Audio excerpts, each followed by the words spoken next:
So for me, youth work it runs through my DNA. Cut me open and youth worker will be in the middle of it. I started as a young volunteer at 17 and it's all I've ever known, really. You know, we've got a big number of people in the team now that started off as young people themselves and are now full-time members of staff. So just to see their journey, it really is very honouring. So when I think of leadership in relation to my staff, I just feel immense pride and humility, really. I feel very blessed that they trust me. I don't take that for granted. The fact that we can build provision together and we can do life together, it's so honouring. As a leader, Dave is quite unique.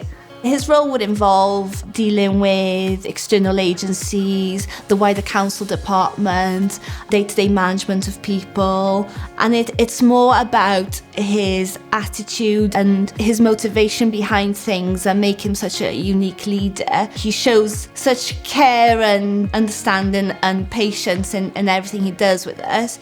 It's really easy to be a non-judgmental, caring, supportive youth worker when you're getting that from your leader.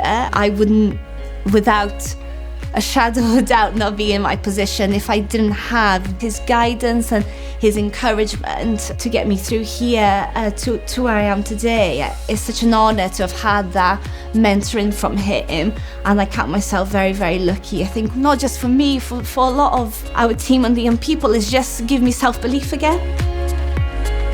Mae Dave fel arweinydd yn ardderchog. Mae pob amser yna pam ti angen help. Unrhyw beth ni moyn, obviously Dave yn cefnogi hwnna. Mae'n gwych, honestly. I gorau.